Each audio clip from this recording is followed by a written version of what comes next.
Hello students, कैसे हैं आप सब। आई होप आप सभी अच्छे होंगे।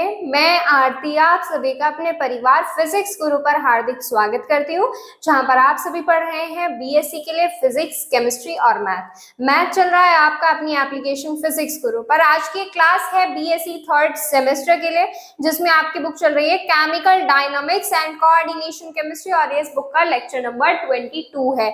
इससे पहले आपके 21 लेक्चर्स हो चुके हैं, जिनमें हमने यूनिट 1 और यूनिट 2 कंप्लीट कर ली है। आज हम इसमें यूनिट 3 स्टार्ट करने वाले हैं, जो है आपकी फेज इक्विलिब्रियम। फेज इक्विलिब्रियम क्या होता है, इन सारी चीजों के बारे में हम डिस्कस करेंगे। तो जिन स्टूडेंट्स ने लास्ट वाली जो यूनिट है, यूनिट 2 जो थी केमिकल इक्विलिब्रियम, अगर आपने वो पढ़ी है तो ये आप बिल्कुल अच्छे से लिंक कर पाएंगे इससे। तो जैसे कि आप सभी को पता है, यूनिट 2 में हमने क्या डिस्कस किया था, एक टॉपिक था हमारा ली चैटलियर प्रिंसिपल। काफी इंपॉर्टेंट टॉपिक है वो आपका। तो ली चैटलियर प्रिंसिपल में हम क्या करते थे, इक्विलिब्रियम के बारे में स्टडी करते थे। इक्विलिब्रियम जो होती है साम्यावस्था, किसी भी केमिकल रिएक्शन के इक्विलिब्रियम देख रहे थे हम।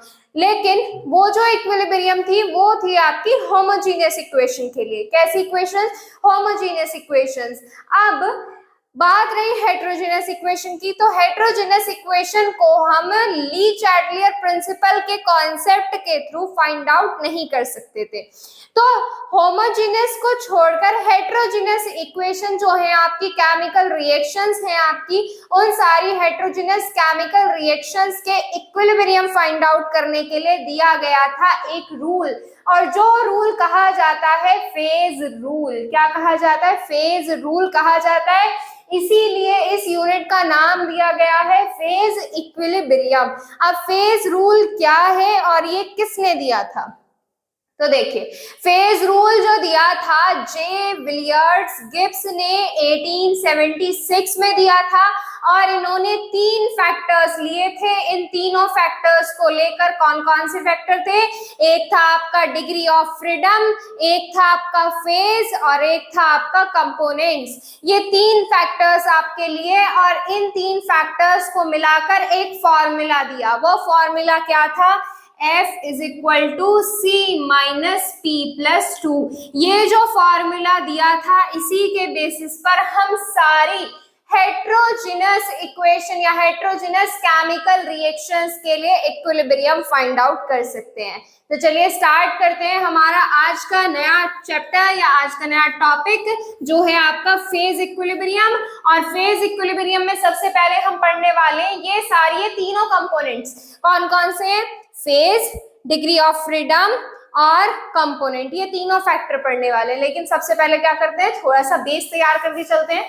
तो लिखिए, इसमें ली Chatelier principal was used. Lee Chatelier principal, Lee Chatelier principal, Lee Chatelier principal was used to find out the equilibrium, find out the equilibrium of homogeneous reactions, of homogeneous reaction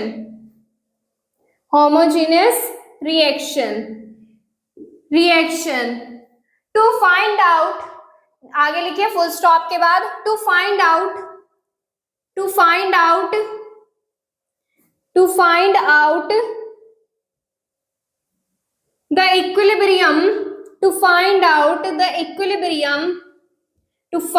out the equilibrium, of heterogeneous reaction,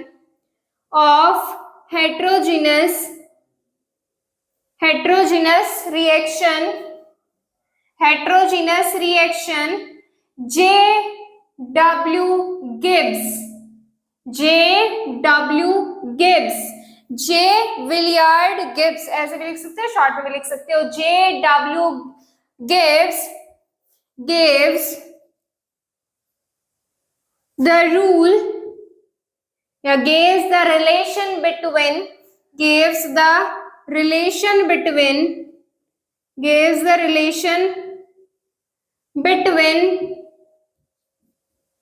किन किन के बीच दिया? Gives the relation between, किन किन को, एक है आपका फेज, डिग्री ऑफ फ्रीडम या components, gives the relation between phase जिसको हम शो करते हैं P से, डिग्री ऑफ फ्रीडम, नेक्स्ट क्या है आपका degree of freedom, degree of freedom जिसे हम शो करते हैं F से, एंड और किसको लेकर रिलेशन दिया, कंपोनेंट्स को, और the number of components and the number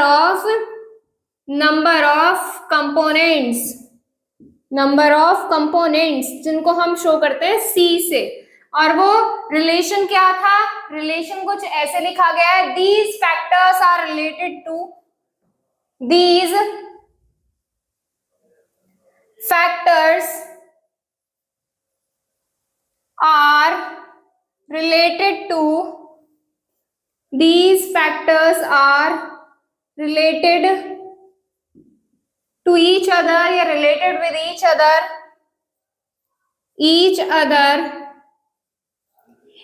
other by following relation, by following relation,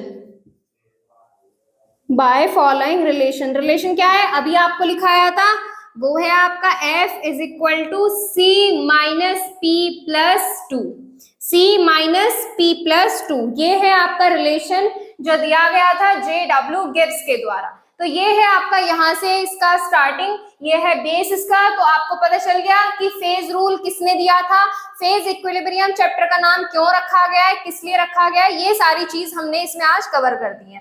तो अब इसमें क्या है, अब हम इन तीनों फैक्टर्स को समझेंगे कि आखिर डिग्री ऑफ फ्रीडम क्या होता है, कंपोनेंट्स क्या होता है और फेज क्या होता है। फिर हमारे इस चैप्टर में, इसी चैप्टर में या यूनिट कह लो, चैप्टर कह लो, जो मर्जी आप वो कह सकते हो, इसी यूनिट में हम इन चीजों के बारे में डिस्कस करेंगे। जैसे हमारा वन कंपोनेंट सिस्टम क्या होता है, टू कंपोनेंट सिस्टम क्या होता है, ये सारी चीजें बताएंगे आपको। और इसमें फेज डायग्राम्स भी ड्रॉ करेंगे, फेज डायग्राम जो आपके ग्राफ्स होते हैं ना, वो ड्रॉ करेंगे कि वाटर के लिए है, आपका सल्फर के लिए है, CO2 के लिए है, इन सब के लिए हम ड्रॉ करेंगे। टू कंपोनेंट्स के लिए भी आपके 3 से 4 ग्राफ लेने वाले हैं, तो वो भी हम इसमें कवर करेंगे। तो चलिए, ये तो हो गया आपका यहाँ से इतना, ये तो रूल निकल के तो आ गया। अब इसके बाद मैं आपको ये तीनों फैक्टर समझाने वाली हूँ, फेज, डिग्री ऑफ फ्रीडम और नंबर ऑफ कंपोनेंट्स। ठीक है, चलिए इसका स्क्रीनशॉट लीजिए, फिर आगे चलते हैं फेज की तरफ। नोट करिए इसे, आई होप आपने इसका स्क्रीनशॉट ले लिया होगा। अब इसमें हम आगे बात करने वाले हैं फेज के बारे में। आगे है आपका PHASE फेज, जिसको हम किससे शो करते हैं, P से शो करते हैं। किससे शो करते हैं, P से। ये हमारा पहले वाला फैक्टर है जो हमारा फेज है। अब देखो, फेज जो है नॉर्मली डिफाइन किया जाता है किसी भी मेटल की फिजिकल और केमिकल स्टेट को लेकर। जैसे आपका फिजिकल स्टेट को लेकर, फिजिकल स्टेट जैसे सॉलिड है, लिक्विड है या गैस है, इन स्टेट्स को लेकर डिफाइन किया जाता है।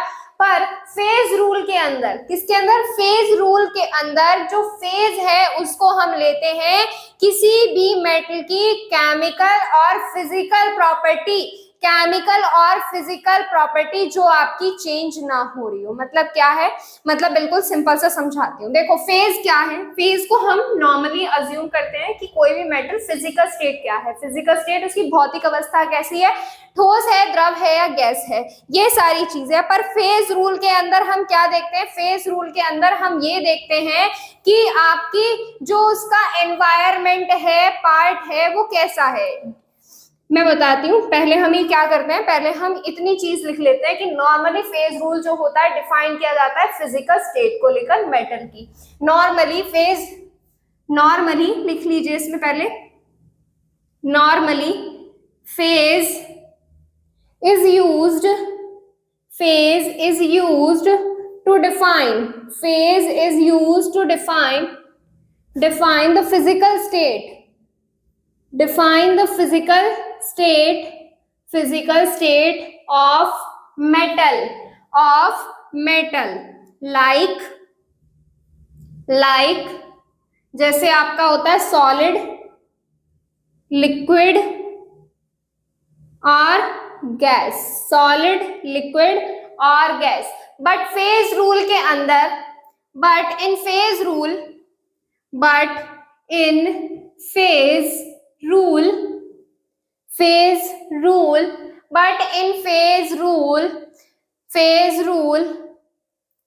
the phase can be defined as the phase can be defined as the part of environment, can be defined as the part of environment, part of environment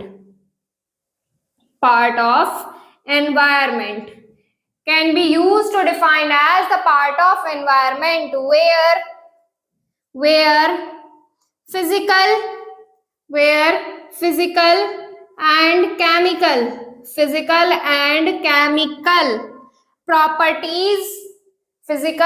chemical properties remains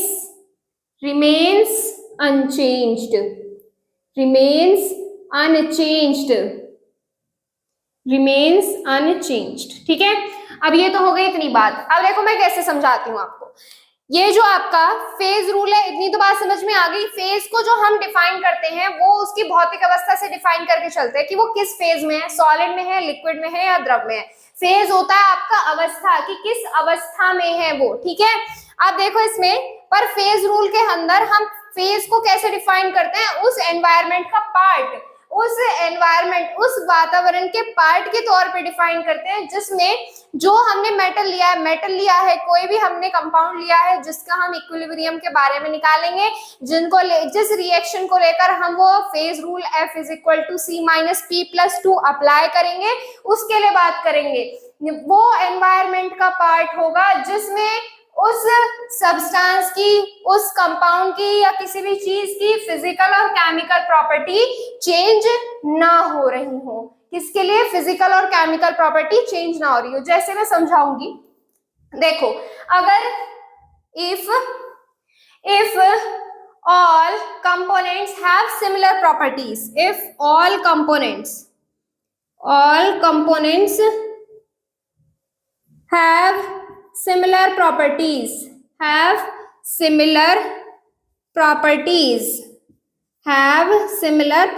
कैसे find out करेंगे? अलग अलग type के compound लेंगे हम, यहाँ पर अलग अलग टाइप के कंपोनेंट लेंगे यानी कि, और उनके लिए भी पता करेंगे कि अगर मिक्स कंपाउंड है तो कैसा होगा, प्योर है तो कैसा होगा, उन सब के लिए भी देखेंगे। देखो अगर सारे कंपोनेंट्स की प्रॉपर्टीज कैसी हैं? Similar properties. If all components have similar properties, then उसके बाद क्या होगा? Then it is considered as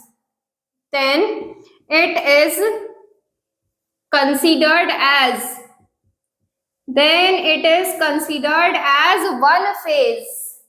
Then it is considered as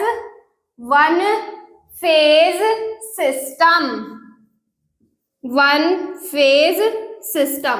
अब देखो हमने क्या कहा, सारे कंपोनेंट एक ही स्टेट में प्रेजेंट है। सारे कंपोनेंट, जैसे मान लिया मैंने, सारे कंपोनेंट सॉलिड में प्रेजेंट हैं, एक ही स्टेट में। सारे सॉलिड्स की फिजिकल और केमिकल प्रॉपर्टीज कैसी होंगी? सेम होगी। अब देखो कंपोनेंट कैसे हैं? कंपोनेंट भी सिमिलर है। जैसे मैं यहाँ पर एग्जांपल लूं H2O का एग्जांपल लूं। H2O जैसे मैंने कहा सॉलिड स्टेट में हमने यहाँ पर H2O ले लिया। सारे कंपोनेंट्स कैसे होंगे? उसके सेम होंगे। सारे कंपोनेंट सेम, जैसे मैं ये कहूँ कि मैंने आइस क्यूब्स ले लिए, बहुत सारे 8 से 10 के करीब आइस क्यूब्स ले लिए हमने। सारे के कंपोनेंट्स क्या होंगे? सेम होंगे। और सारे आइस क्यूब की फिजिकल और केमिकल प्रॉपर्टी क्या होगी? सेम होगी। तो हम ये कह सकते हैं कि आइस क्यूब क्या है? हमारा वन फेज सिस्टम है। वहीं अगर क्या ले ले हम, वहीं अगर और अलग कंपोनेंट ले लें, जैसे हमने ये कहा कि अगर हमने कुछ ऐसे कंपोनेंट लिए जिनके फिजिकल और केमिकल प्रॉपर्टी एक दूसरे से डिफरेंट है। अगर हमने दो कंपोनेंट लिए जिनकी फिजिकल और केमिकल प्रॉपर्टी एक दूसरे से डिफरेंट है, तो वो होंगे टू फेज। कौन से हो गए? टू फेज सिस्टम हो गए। अगर हमने इसी तरह से 3 डिफरेंट प्रॉपर्टीज शो कर रहा है, केमिकल और फिजिकल, तो वो क्या होगा? Three phase. इसी तरह से हम कंसिडर करते चले जाएंगे। आगे लिखिए, if properties of system are different, if properties of system are different, कैसी हो जाए, डिफरेंट हो जाए, then it is considered as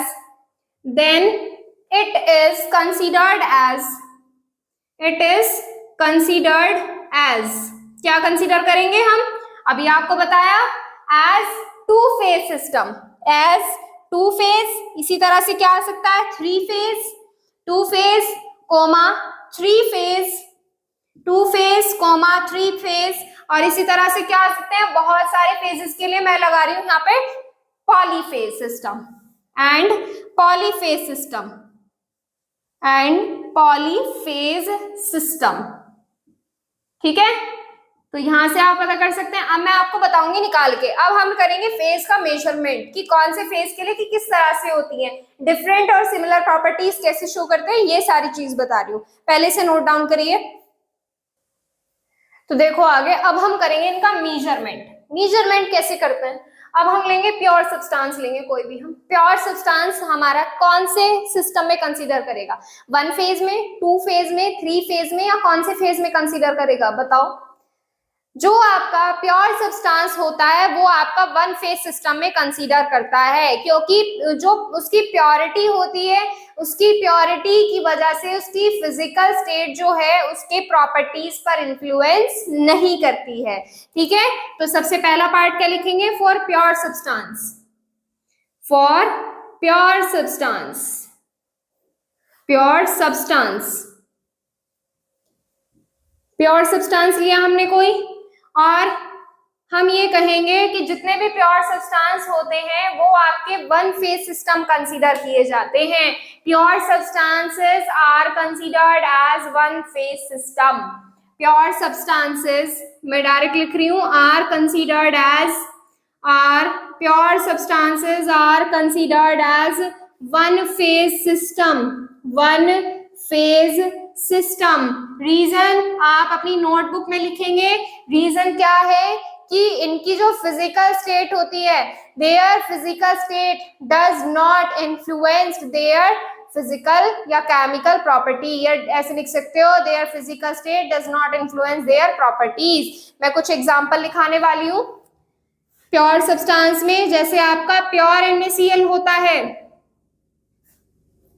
pure NaCl, pure water, pure NaCl, pure water और प्योर गैसेस, प्योर गैसेस, ये आपके किस में कंसीडर किए जाते हैं, ये आपके कंसीडर किए जाते हैं वन फेज सिस्टम के तौर पे। ठीक है, अब ये हो गया प्योर सब्सटेंस के लिए। अब मैं आपको बताने वाली हूँ कुछ गैसेस के लिए, कुछ गैस के लिए और कुछ लिक्विड्स के लिए। अब देखो, अगर हमारी गैस कैसी हो, मिसेबल गैसेस हो, पहले से नोट कर लो अगर आपने नोट नहीं किया तो। देखो गैसेस भी दो तरह की होती हैं, दो तरह की कैसी, जो एक दूसरे के साथ घुल जाती हैं, जैसे आपकी क्या होती है N2H2 हो जाती है, ये एक दूसरे से कंबाइन हो जाती हैं, कंबाइन होती है या नहीं होती हैं, बिल्कुल कंबाइन होती हैं। जैसे N2 और H2 मिलकर क्या बनाते हैं, N2 और 3 मॉलिक्यूल ऑफ H2 ले तो क्या बनाएंगे, 2NH3 बनाएंगे, दोनों कंबाइन हो रहे हैं तभी तो कोई नया गैस फॉर्म हो रहा है। अब देखो इसमें मिसेबल गैसेस जो होती हैं वो आपकी कौन से सिस्टम में कंसीडर की जाएंगी, वन फेज सिस्टम में कंसीडर की जाएंगी। अब देखो कोई भी चीज मिक्स हो रही है, इसका मतलब क्या है, उसकी फिजिकल और केमिकल प्रॉपर्टीज कैसी होती हैं, सेम होती हैं। या हम कह सकते हैं जैसे मान लीजिए आपका कोई बेस्ट फ्रेंड है, कोई आपका बेस्ट फ्रेंड क्यों है, क्योंकि आपके और उसके गुण, आपके और उसकी आदतें सेम है, तो आप क्या हो रहे हैं, सेम सिमिलर हैबिट्स है, तो दोनों क्या हो रहे हैं, एक दूसरे के बेस्ट फ्रेंड बन रहे हैं। ठीक इसी तरह से आपकी क्या होती है, प्योर गैसेस होती हैं या मिसेबल गैसेस होती हैं, उनकी प्रॉपर्टीज सिमिलर है इसलिए वो मिक्स हो रही है, अगर उनकी प्रॉपर्टीज सिमिलर नहीं है तो वो मिक्स नहीं होती है। ठीक इसी तरह से जिससे आपके विचार मेल नहीं खाते हैं आप उससे दूरी बनाकर रखते हैं। ठीक है, चलिए सेकंड डाल लीजिए यहाँ पर मेजरमेंट में, one phase for miscible gas, one phase नहीं, for miscible gases, for miscible gases, for miscible gases. इसमें लिखिए if more than one gases are present, या ऐसे लिखिए, if more than one gases are miscible in each other, if more than one gases, लिखिए इसमें, if more than one gases are miscible in each other, then it means that, then it means that they have, it means that they have similar properties, they have similar properties.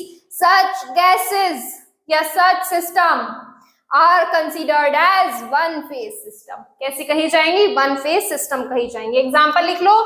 अभी एक तो example दिया आपको N2 और H2. Example में अपना और अपने बेस्ट फ्रेंड का नाम भी लिख सकते हो. मजाक कर रही हूँ. जैसे हो गया N2 और H2, एक हो गया CO2 प्लस H2O. वो भी कैसी फॉर्म में? जब देखो गैस की बात हो रही है तो हम कौन सी फॉर्म लेंगे? वेपर फॉर्म लेंगे, वेपर फॉर्म, वेपर फेज लेंगे यहाँ से. ठीक है, ठीक है. एक तो हो गया CO2 H2O, और क्या है आपके H2 और Cl2, 2HCl बनाते हैं. इसी तरह से N2O2 हो जाएगा, SO2O2 हो जाएगा. तो ये क्या है? इसके एग्जाम्पल्स आएंगे. ठीक है, SO2O2. ठीक है, तो ये हो गया एग्जाम्पल. अब वहीं अगर बात करें नॉन मिसेबल गैसेस का, नॉन मिसेबल गैसेस का, फॉर नॉन मिसेबल गैसेस, लिख लो इसे, पहले नोट डाउन कर लो फिर लिख लो. तीसरा पॉइंट आएगा नॉन मिसेबल. फटाफट करेंगे थोड़ा सा, अभी फेज और कंपोनेंट्स के बारे में भी बात करनी है. नॉन मिसेबल गैसेस के लिए, ये नॉन मिसेबल गैसेस कौन सी होती हैं? जो एक दूसरे में आसानी से मिक्स नहीं होती हैं. जैसे आपका हीलियम नियान होता है, क्या होता है? He और Ne होते हैं. ये आपकी जो गैसेस है डिफरेंट प्रॉपर्टीज रखती हैं और इसी कारण एक दूसरे से मिक्स नहीं होती है. कौन सी हो गई? हीलियम नियान हो गई, आर्गन क्रिप्टन हो गई, आर्गन क्रिप्टन हो गई, और इसमें क्या लिख सकते हो? नियान और SO2 भी लिख सकते हो. अब देखो इनकी प्रॉपर्टीज क्या है? इनकी प्रॉपर्टीज है आपकी डिफरेंट. इनकी केमिकल और फिजिकल प्रॉपर्टीज क्या होती हैं? एक दूसरे से डिफरेंट होती हैं, जिस कारण ये आसानी से मिक्स नहीं होती हैं, या कह सकते हो कि मिक्स ही नहीं होती हैं. तो इस टाइप के सिस्टम को, जिसमें गैसेस मिक्स नहीं हो रही है, इस टाइप के सिस्टम को हम क्या कहेंगे? Different phase system. क्या कहेंगे? Different phase system. समझ में आ गई? Different phase system. डिफरेंट क्यों कह रहे हैं? क्योंकि ये जो फेज है, इसमें जितने भी कंपोनेंट्स हमने यहाँ पर लिए हैं, ये सारे कैसे हैं? डिफरेंट डिफरेंट स्टेट में प्रेजेंट है. तो हम यहाँ क्या कहेंगे? डिफरेंट फेज सिस्टम है आपका यहाँ पर. ठीक है, अब इसके बाद बात करते हैं लिक्विड के बारे में. अगर हम यहाँ पर लें miscible liquids, for miscible liquids, gases के बारे में तो बात कर ली हमने. अब लिक्विड्स के बारे में बात करेंगे. सिमिलर जैसे गैसेस हैं आपकी, ऐसे ही आपका क्या है? ये आपका लिक्विड भी है. जो अगर आपके if more than one liquid are miscible with each other, if more than one liquids, if more than one liquids are miscible with each other, it means that their properties are similar. और ऐसे हम system को क्या कहेंगे? Miscible liquid जो होते हैं are considered as one phase system. क्या कहेंगे हम उनको? वन फेज सिस्टम कहेंगे. ठीक है, क्या ये कह सकते हैं कि इनका सिस्टम कैसा है? यूनिफॉर्म है. दे आर कंसिडर्ड एज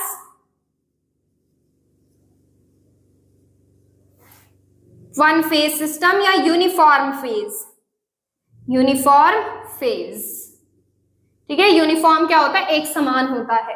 वो स्कूल वाली यूनिफॉर्म नहीं, एक समान वाला यूनिफॉर्म है. ठीक है, अब यूनिफॉर्म वैसे भी वही होता है. यूनिफॉर्म का मतलब क्या है? सबकी एक जैसी चीजें, मतलब सेम टाई है, सेम बेल्ट है, सेम शर्ट है. इसी तरह से क्या होती है? यूनिफॉर्म. यूनिफॉर्म मतलब एक जैसी है. ठीक है, या कह सकते हो वन फेज सिस्टम.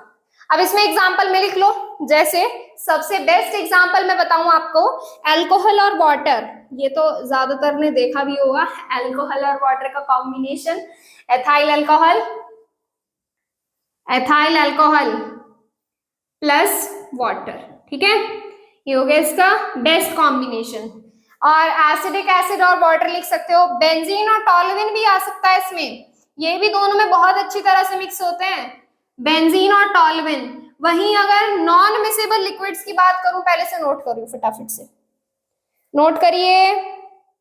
अब देखो इसमें आगे नॉन मिसेबल गैसेस के लिए मैं अगर बताऊं आपको, फॉर नॉन मिसेबल गैसेस नहीं लिक्विड्स, नॉन मिसेबल लिक्विड्स के बारे में, तो नॉन मिसेबल लिक्विड्स वो लिक्विड्स में आएंगे जिसमें आपके फिजिकल और केमिकल प्रॉपर्टी सेम नहीं है और इसी कारण वो मिक्स नहीं हो रहे हैं। जैसे हम पानी और तेल लेते हैं, एक आधा ग्लास पानी लीजिएगा, उसमें थोड़ा सा तेल डालिएगा तो आप क्या देखेंगे, दोनों एक दूसरे से मिक्स नहीं हो रहे हैं। ऑयल जो है वो आपका वाटर के सरफेस पर ही फ्लोट कर रहा है, ठीक है। तो इसी तरह से ये एग्जांपल में आ जाएगा, इसका ऑयल और वाटर भी लिख सकते हो, या फिर और भी एग्जांपल्स हैं इसके, जैसे आपका बेंजीन और वाटर, बेंजीन और वाटर है इसका बेस्टेस्ट एग्जांपल, ठीक है। नैप्थलीन प्लस वाटर कर सकते हो, naphthalene plus water, naphthalene plus water, या फिर इसके साथ एंथ्रासीन भी लगा सकते हो, anthracene plus water, naphthalene plus water या एंथ्रासीन प्लस वाटर, ये भी इसके एग्जांपल में आएंगे। अब देखो इसमें जब ये मिक्स नहीं हो रहे हैं, प्रॉपर्टीज डिफरेंट है, तो हम क्या कहेंगे, ये सिस्टम कैसा है, डिफरेंट फेज सिस्टम है, या कह सकते हैं नॉन यूनिफॉर्म सिस्टम है। तो यहां से हम क्या कहेंगे, they are considered as different phase system. क्या कहेंगे, डिफरेंट फेज सिस्टम कहेंगे। ये सिस्टम क्या कंसीडर किया जाएगा, डिफरेंट फेज सिस्टम, ठीक है। तो ये हो गया इसका नॉन मिसेबल लिक्विड्स के लिए। आई होप आप सभी को ये पता चल गया होगा कि फेज का मेजरमेंट कैसे करते हैं। अब इसके बाद बात करते हैं डिग्री ऑफ फ्रीडम और कंपोनेंट्स, दोनों इंपॉर्टेंट फैक्टर हैं, दोनों करेंगे, पहले से नोट करिए, नोट कीजिए इसे। आई होप आपने स्क्रीनशॉट ले लिया होगा। अब इसमें सेकेंड पॉइंट की बात करते हैं, जो है आपका डिग्री ऑफ फ्रीडम, जो है आपका degree of freedom. Degree of freedom क्या होता है, डिग्री ऑफ फ्रीडम जिसको हम एफ से शो करते हैं, वो आपका क्या होता है, तो देखो डिग्री ऑफ फ्रीडम को हम ऐसे डिफाइन कर सकते हैं, लीस्ट नंबर ऑफ फैक्टर्स। कौन कौन से फैक्टर्स, टेम्परेचर, प्रेशर, कंसंट्रेशन या फिर वॉल्यूम, जो आपके क्या होने चाहिए, स्पेसिफाइड होने चाहिए, जिसकी वजह से रेस्ट फैक्टर क्या हो जाए, रेस्ट फैक्टर अपने आप कांस्टेंट हो जाए। मतलब क्या है, एग्जांपल के थ्रू समझेंगे या कह सकते हो मेजरमेंट में समझेंगे। देखो सबसे पहले क्या लिख लेते थे, डेफिनेशन लिख लेते हैं, it can be defined as, it can be defined, it can be defined as the least number of factors, least number of factors। कौन कौन से factors, temperature, pressure, temperature, pressure और या कंसंट्रेशन या फिर ऑब्लिक करके वॉल्यूम, ठीक है, वॉल्यूम। तो ये होंगे विच शुड बी स्पेसिफाइड, इनमें से फैक्टर्स क्या होने चाहिए, कम से कम कुछ फैक्टर्स आपके स्पेसिफाइड होने चाहिए, जिसकी वजह से आपके रेस्ट फैक्टर क्या हो जाए, कांस्टेंट हो जाए इटसेल्फ। जैसे मैं कहूं अगर टेम्परेचर नॉन है, टेम्परेचर निकालना है तो ये आपकी क्या हो जाए, कांस्टेंट हो जाए, प्रेशर निकालना है तो ये कांस्टेंट हो जाए, वॉल्यूम निकालना है तो ये कांस्टेंट हो जाए, ठीक है। लिखिए इसमें आगे, which should be specified, should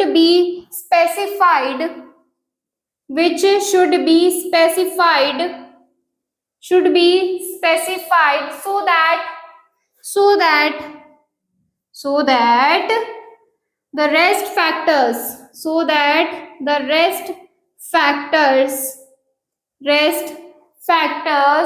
are constant by itself।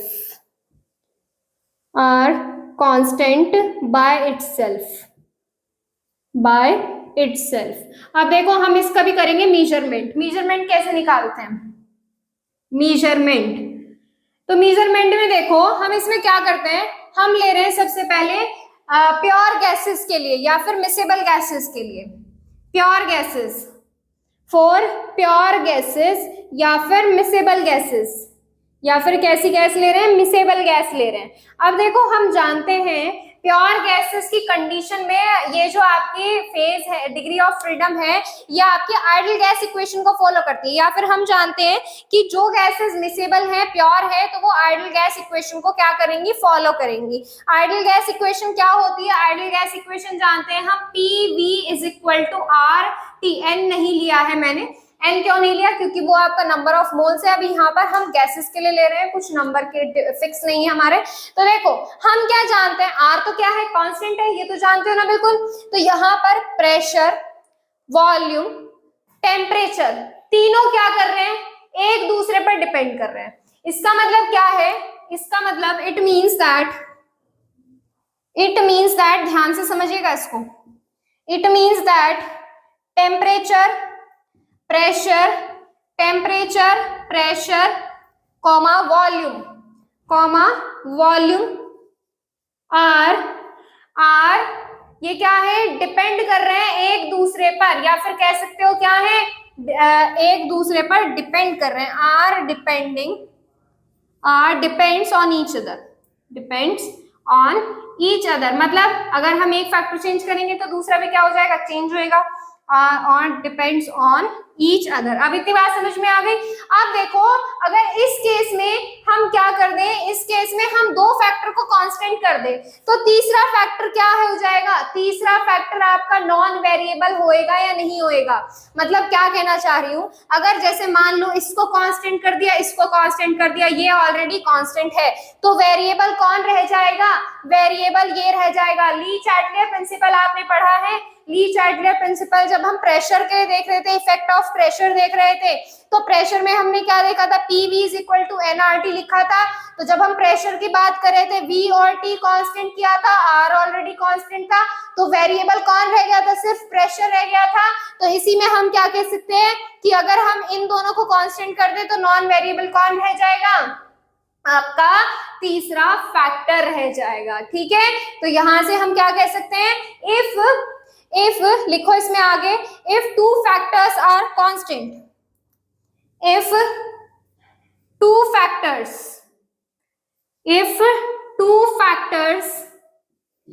Are constant, अगर दो फैक्टर्स क्या हो, कांस्टेंट हो, देन तब क्या होगा, देन आगे विजिबल नहीं है, ये यहां लिख देते हैं, then third factor will be non-variable, then third factor will be non-variable, क्या हो जाएगा, नॉन वेरिएबल हो जाएगा।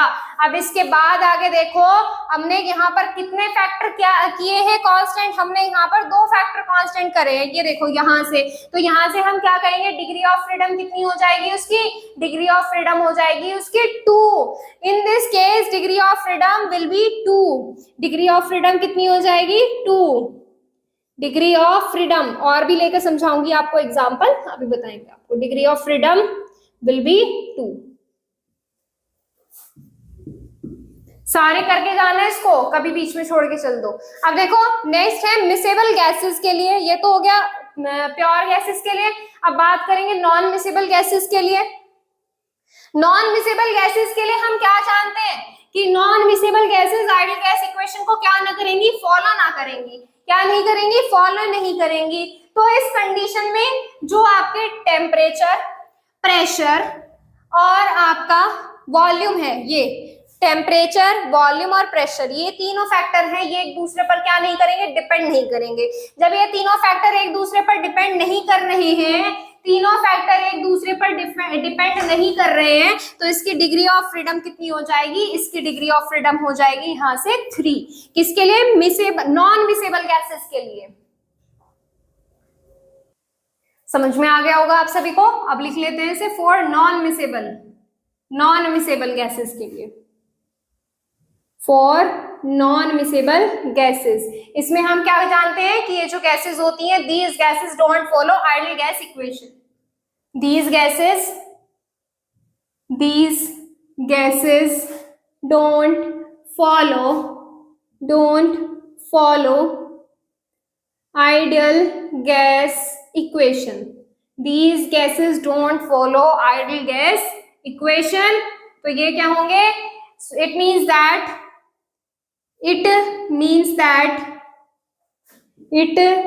that temperature, pressure and volume are independent. Depend नहीं करेंगे, कैसे होंगे? इंडिपेंडेंट होंगे, स्वतंत्र होंगे, इंडिपेंडेंट। ठीक है, तो इस कंडीशन में क्या होगा? इस कंडीशन में जो आपकी डिग्री ऑफ फ्रीडम कितनी हो जाएगी? डिग्री ऑफ फ्रीडम हो जाएगी यहाँ से 3, टेम्परेचर, प्रेशर और वॉल्यूम के लिए। तो आगे इसमें लिखिए, so they have been specified,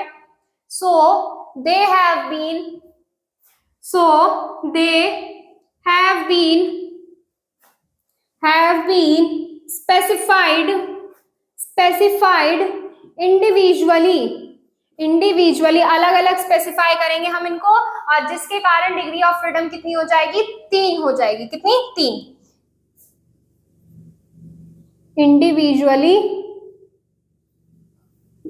individually in this case degree of freedom will be, in this case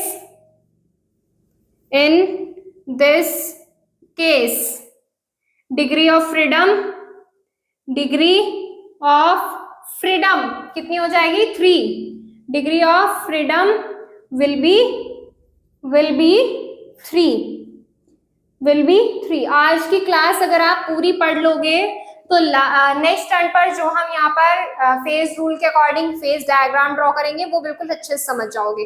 तो इसलिए अगर आप कोई भी फेज डायग्राम पढ़ना चाह रहे हो तो पहले ये वाला टॉपिक बिल्कुल कंप्लीटली कवर कर लेना। फिर अगर हम बात करें यहाँ से आगे लिक्विड्स के लिए, थर्ड पॉइंट क्या होना चाहिए? लिक्विड्स के लिए, फॉर लिक्विड्स में हम क्या जानते हैं? लिक्विड्स में हम ये जानते हैं कि लिक्विड का वॉल्यूम क्या होता है? फिक्स होता है। वो तो क्या है? वॉल्यूम तो फिक्स होता है, मतलब कांस्टेंट है। बचे क्या? टेम्परेचर और प्रेशर। टेम्परेचर और प्रेशर मतलब 2 फैक्टर आपके जो हैं, जो आपके एक दूसरे पर डिपेंड करेंगे। अब इनमें से अगर हम मान लीजिए एक फैक्टर को हम क्या करते हैं? स्पेसिफाई कर दें, तो दूसरा फैक्टर क्या हो जाएगा? अपने आप क्या हो जाएगा? कांस्टेंट हो जाएगा।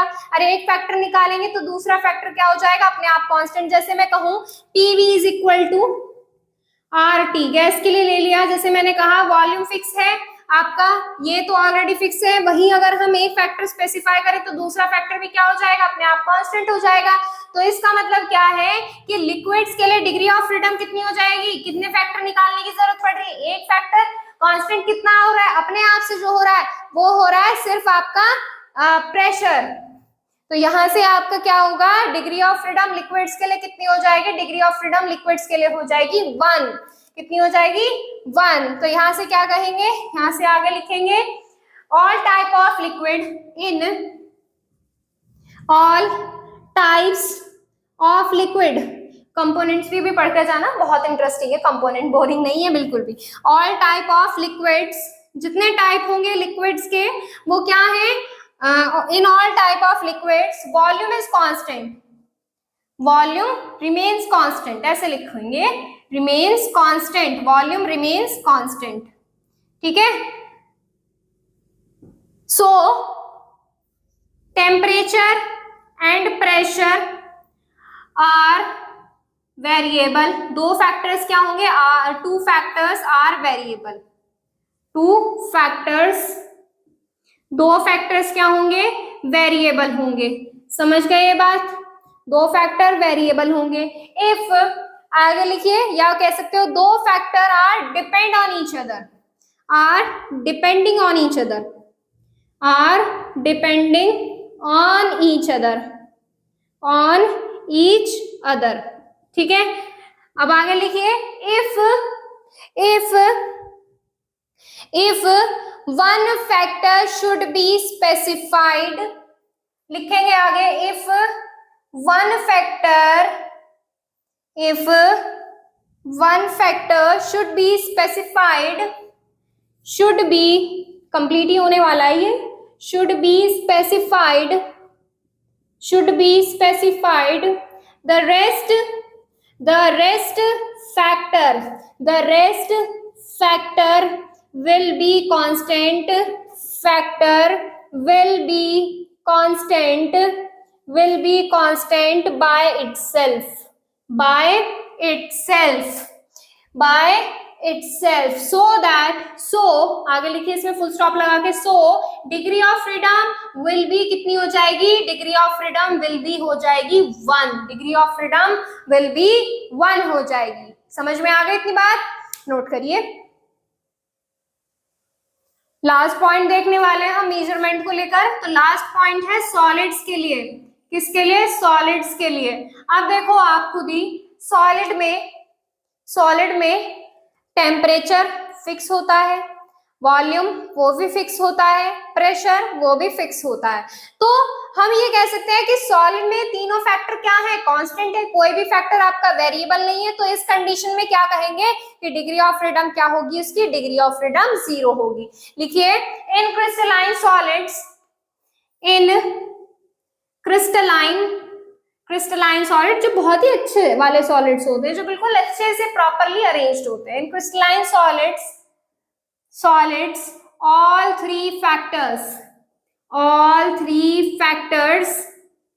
are constant, all three factors are constant, so that degree of freedom, so that f की वैल्यू कितनी होगी, will be 0, या ये कह सकते हैं हम क्या, कैसी होगी, नॉन वेरिएबल होगी, नॉन वेरिएंट होगी। अब देखो मैं एक चीज बता रही हूँ, डिग्री ऑफ फ्रीडम 1 का मतलब है कि वो क्या है, वो आपका यूनिवेरिएंट है, सिस्टम कैसा है, यूनिवेरिएंट है। डिग्री ऑफ फ्रीडम 2 का मतलब है सिस्टम बाइवेरिएंट, डिग्री ऑफ फ्रीडम 3 का मतलब कि सिस्टम ट्राइवेरिएंट। अगर डिग्री ऑफ फ्रीडम क्या है 0, तो इसका मतलब सिस्टम क्या है, नॉन वेरिएंट सिस्टम है। ठीक है, ये हो गया आपका degree of freedom. I hope आप सभी को डिग्री ऑफ फ्रीडम समझ आ गया होगा। अब इसके बाद है हमारा आज का लास्ट टॉपिक, जो है आपका कंसोनेंट्स। क्या है, जो है आपका तीसरा पॉइंट, कंपोनेंट्स। कंपोनेंट्स को कैसे डिफाइन करेंगे, कंपोनेंट्स को कैसे डिफाइन करेंगे बताती हूँ। केमिकल कंपोजिशन से सब्सटेंस के या फिर सब्सटेंस के मिक्सचर से हम उसके कंपोनेंट्स डिफाइन करेंगे। किस तरह से किए जा सकते हैं वो मैं आपको एग्जांपल के थ्रू समझाऊंगी, लेकिन सबसे पहले इसकी डेफिनेशन लिखते हैं। It can be defined as, it can be defined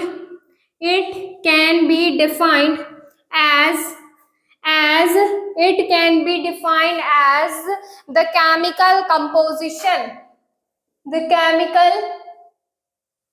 defined as the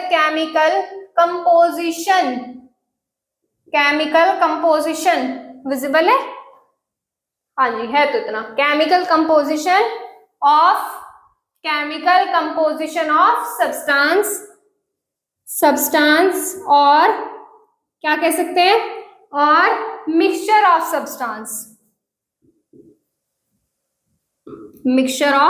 substance, ठीक है, सब्सटेंस। ये हो गई इतनी बात। And it can be represented by chemical formula, it can be represented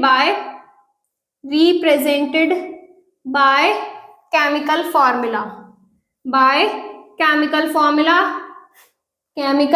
formula या फिर केमिकल इक्वेशन, ठीक है, फॉर्मूला या इक्वेशन। अब देखो एग्जांपल के थ्रू समझते हैं हम इसको।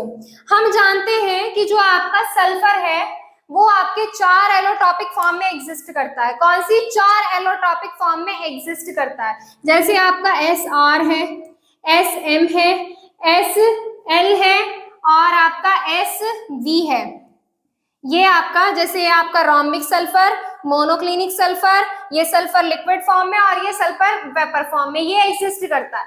अब देखो चारों सल्फर जो है इनकी केमिकल प्रॉपर्टीज क्या है, केमिकल प्रॉपर्टीज तो होंगी डिफरेंट, केमिकल प्रॉपर्टीज जो होंगी वो होंगी डिफरेंट, लेकिन इनका केमिकल कंपोजिशन या कहेंगे केमिकल फॉर्मूला क्या नहीं होता, चेंज नहीं होता, सेम रहता है।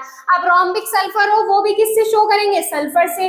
मोनोक्लिनिक सल्फर हो उसका केमिकल फॉर्मूला किसका रहेगा, सल्फर का ही रहेगा। जैसे लिक्विड हो वो भी सल्फर, वेपर हो वो भी सल्फर। केमिकल कंपोजिशन क्या है, सेम है बिल्कुल, लेकिन इनकी फिजिकल और केमिकल प्रॉपर्टीज क्या है, डिफरेंट है। तो इससे हम इसको डिफाइन करेंगे, क्या डिफाइन करेंगे कि भले ही केमिकल प्रॉपर्टीज क्या हो, डिफरेंट हो, लेकिन अगर एक ही केमिकल फॉर्मूला कंटेन करते हैं, एक ही केमिकल फॉर्मूला कंटेन करते हैं, तो वो क्या कहा जाएगा, वन कंपोनेंट सिस्टम कहा जाएगा। समझ में आ गया कंपोनेंट किसको कहते हैं? आई होप आप सभी को समझ में आ गया होगा। जैसे आपका H2O होता है, ये सल्फर वाला जो है इसका सल्फर का वो भी ड्रॉ करेंगे हम फेज डायग्राम। देखो एग्जांपल देखो H2O, H2O जो होता है तीन फॉर्म में एग्जिस्ट करता है, सभी जानते हैं बिल्कुल अच्छे से। H2O एग्जिस्ट इन, एग्जांपल लिखना भी तो है, H2O exist in solid, liquid and vapour, solid, liquid और वेपर फॉर्म में एग्जिस्ट करता है जो आपका H2O है। तीनों फॉर्म्स की फिजिकल और केमिकल प्रॉपर्टीज क्या है, फिजिकल और केमिकल प्रॉपर्टीज डिफरेंट है। ऑल ऑफ दीज फॉर्म, भाई केमिकल प्रॉपर्टी कैसे, अगर मैं कहूं इनका वॉल्यूम फिक्स होता है, इनका वॉल्यूम फिक्स कैसा होता है, कंटेनर पर डिपेंड करता है, और वेपर का वॉल्यूम तो बिल्कुल ही फिक्स नहीं होता है। जैसे यहाँ पर इनमें इंट्रामॉलिक्यूलर अट्रैक्शन फोर्स कैसा होता है, स्ट्रॉन्ग, इनमें कम होता है और इनमें तो होता ही नहीं है। तो यहाँ से क्या है, इनके केमिकल और फिजिकल प्रॉपर्टीज डिफरेंट हैं, पर केमिकल कंपोजिशन H2O ही रहेगा। अगर हम सॉलिड को ले लें तब भी H2O कहा जाएगा, लिक्विड को ले लें तब भी H2O कहा जाएगा, और अगर वेपर को ले लें तब भी H2O ही कहा जाएगा। तो यहाँ से क्या कहेंगे, all of these forms, all of these forms exist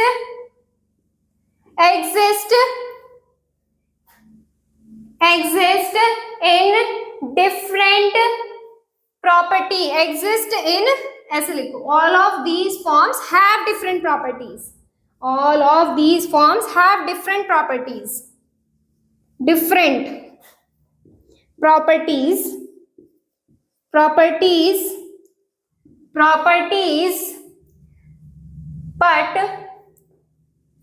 chemical composition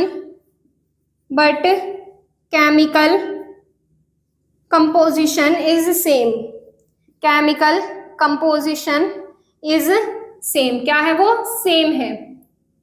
तो यहां से इसका कंपोनेंट कितना हो जाएगा, it is one component system, one component system.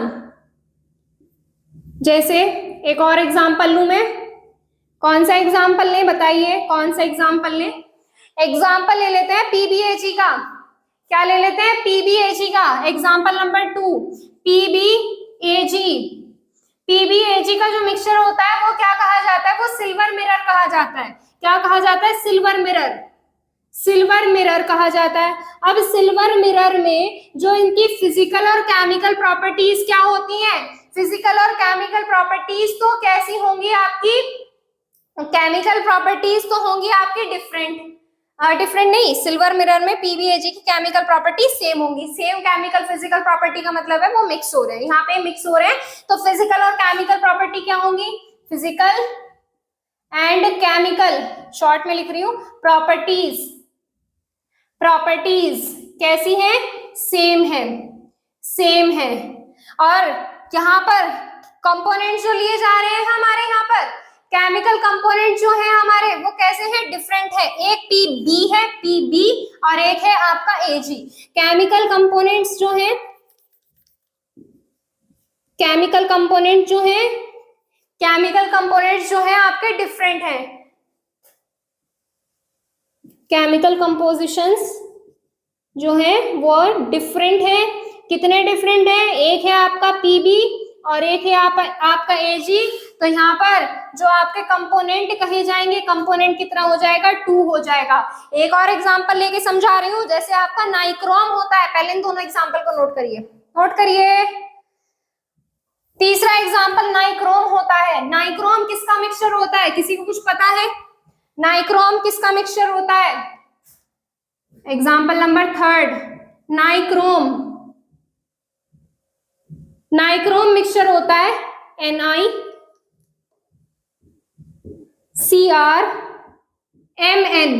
अब देखो फिजिकल और केमिकल प्रॉपर्टीज जो होती है नाइक्रोम में, NiCr और Mn की कैसी होंगी, सेम होंगी, पर केमिकल कंपोजिशन क्या है, अलग अलग है। जैसे इसका Ni है, ये Cr है, ये Mn है। निकेल, क्रोमियम और मैग्नीशियम ये है आपका यहाँ से।